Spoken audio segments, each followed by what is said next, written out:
जय माता दी। आप सभी को चैत्र नवरात्रि की हार्दिक शुभकामनाएं। नवरात्रि के पहले दिन कलश स्थापना की परंपरा सदियों से चली आ रही है। कहते हैं कि जहाँ शुभ मुहूर्त में घट स्थापना यानी कि कलश स्थापना की जाती है तो वहाँ पर सदा ही माँ दुर्गा का आशीर्वाद बना रहता है।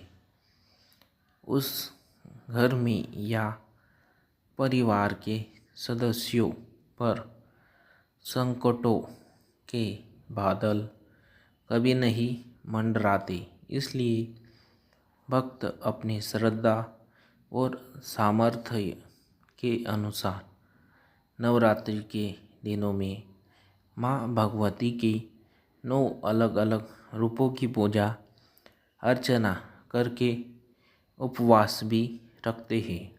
तो चलिए आपको बताते हैं इस बार चैत्र नवरात्रि कब से प्रारंभ होंगी, कब समाप्त होंगी, अष्टमी और नवमी तिथि कब रहेंगी और कलश स्थापना का शुभ मुहूर्त क्या रहेगा। इस बार तिथियों की गड़बड़ के कारण आपके मन में यह प्रश्न भी जरूर होगा कि नवरात्रि में किस दिन किस देवी माँ की पूजा की जाएंगी और अष्टमी और नवमी तिथि क्या इस बार एक ही दिन पड़ रही है या फिर अलग अलग दिन में अपने मुहूर्त के अनुसार ही पूजा की जाएंगी। साल 2025 में चैत्र नवरात्रि प्रारंभ होंगी 30 मार्च दिन रविवार से और चैत्र नवरात्रि व्रत समाप्त होंगी 6 अप्रैल दिन रविवार को, यानी कि रविवार के दिन से ही व्रत प्रारंभ होंगी। और जब भी रविवार के दिन से व्रत प्रारंभ होते हैं तो ऐसे में माँ दुर्गा की सवारी हाथी माना जाता है।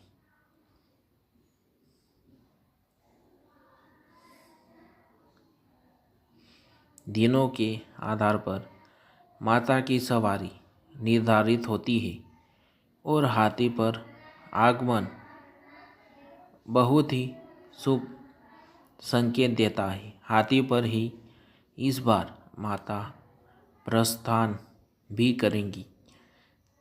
प्रतिपदा तिथि 29 मार्च दिन शनिवार को शाम 4:28 से प्रारंभ होंगी और प्रतिपदा तिथि समाप्त होंगी 30 मार्च दिन रविवार को दोपहर 12:49 पर। प्रतिपदा तिथि में कलश की स्थापना हमेशा शुभ मुहूर्त में करनी चाहिए और कलश स्थापना का शुभ मुहूर्त रहेगा सुबह 6:13 से 10:22 तक। इसके अलावा अभिजित मुहूर्त को भी कलश स्थापना के लिए बहुत ही उत्तम मुहूर्त माना जाता है, जो कि दोपहर 12:01 से 12:50 तक रहेगा। और इस बार अष्टमी तिथि यानी दुर्गा अष्टमी का व्रत रहेगा 5 अप्रैल दिन शनिवार को और रामनवमी यानी दुर्गा नवमी 6 अप्रैल दिन रविवार को मनाई जाएंगी।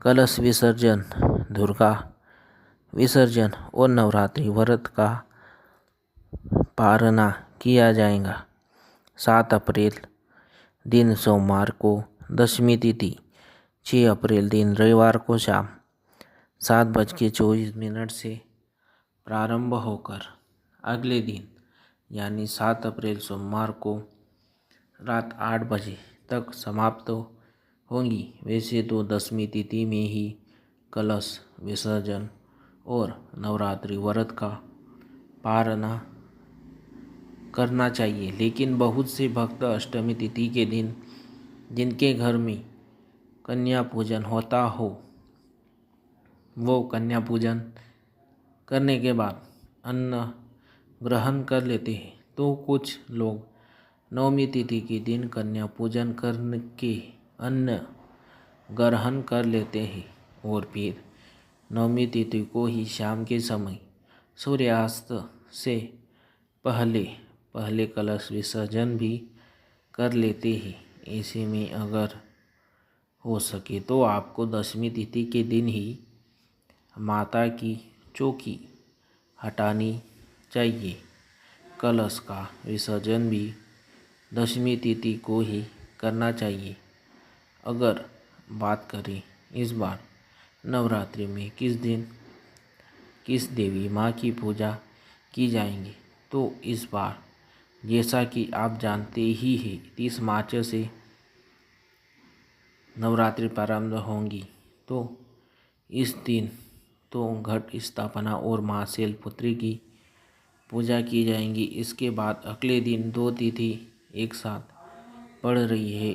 तो 2 तिथि में यानी माँ ब्रह्मचारिणी और माँ चंद्रघंटा की पूजा एक साथ की जाएंगी, एक ही दिन की जाएंगी। और इसके ठीक अगले दिन से कर्मशः माँ कुसमांडा, माँ स्कंद माता, माँ कात्यायनी, माँ कालरात्रि, माँ महागौरी और माँ सिद्धिदात्री की पूजा की जाएंगी। अगर आप नवरात्रि के व्रत रखते हैं तो इस बात का आपको विशेष ध्यान देना है कि नवरात्रि में केवल और केवल दूसरे दिन 2 देवियों की पूजा एक साथ की जाएंगी।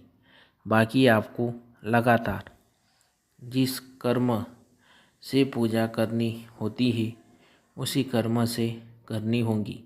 अष्टमी तिथि 4 अप्रैल शुक्रवार की रात 8:13 से प्रारंभ होगी और जिसकी समाप्ति अगले दिन यानी 5 अप्रैल शनिवार को शाम 7:26 पर होंगी। इसके बाद से ही नवमी तिथि प्रारंभ होंगी। तो ऐसे में आप ध्यान जरूर रखिएगा कि माँ महागौरी की पूजा यानी अष्टमी तिथि की पूजा आपको 5 अप्रैल दिन शनिवार को करनी है।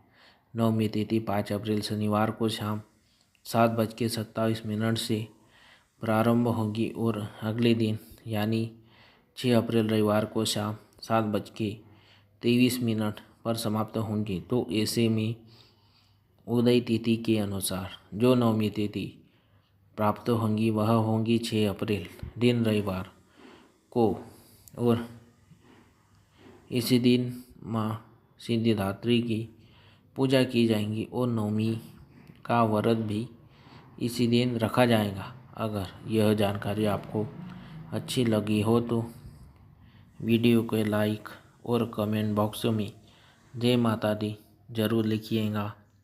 मित्रों, जय माता दी।